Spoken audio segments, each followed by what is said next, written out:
આપણે બધાને ખબર જ છે કે આ યુનિવર્સમાં બધી જ વસ્તુ એનર્જી છે અને આપણે પણ એનર્જી છે, એટલે આપણે અમુક ફ્રિકવન્સી પર આપણે વાઇબ્રેટ કરીએ છીએ.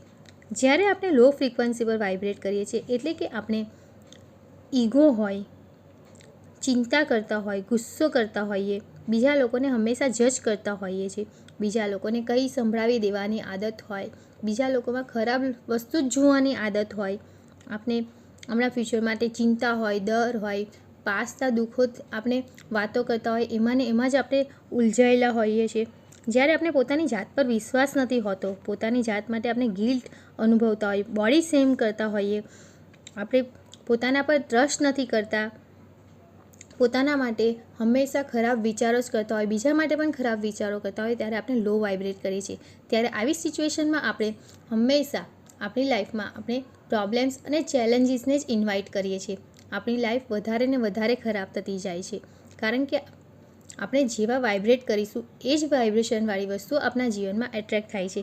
એવી જ રીતે જ્યારે જો આપણે હાઈ વાઇબ્રેશનમાં હોઈએ એટલે કે હંમેશા આપણી પાસે જે છે એના માટે આભાર વ્યક્ત કરતા હોઈએ, સારી વસ્તુ જોઈને એની પ્રશંસા કરતા હોઈએ, હંમેશા ખુશ રહેતા હોઈએ, સારા મૂડમાં રહેતા હોઈએ, બીજાને ખુશ જોઈને ખુશી અનુભવતા હોઈએ, બીજાને હંમેશા બ્લેસિંગ્સ આપતા હોઈએ, આપણે બધાને અનકન્ડિશનલ લવ કરતા હોઈએ, પોતાની જાતમાં પર આપણે વિશ્વાસ હોય, પોતાને હંમેશા એપ્રિશિએટ કરતા હોય પોતાના માટે અને હંમેશા બીજાના માટે સારા વિચારો જ કરતા હોય, ત્યારે આપણે હાઈ વાઇબ્રેશનમાં હોઈએ છીએ. તેવી સિચ્યુએશનમાં આપણે સારી વસ્તુઓ આપણા જીવનમાં આપણે એટ્રેક્ટ કરીએ છીએ, કારણ કે આપણે એ વસ્તુ નથી મળતી જે આપણે જોઈએ છીએ. આપણે હંમેશા એવી જ વસ્તુઓ મળે છે જે આપણે હોઈએ છીએ.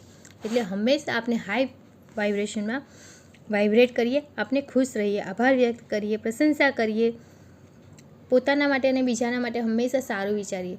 તો આ લર્નિંગને આપણા જીવનમાં ઉતારીએ અને આપણા જીવનને સરસ બનાવીએ. Learn and grow.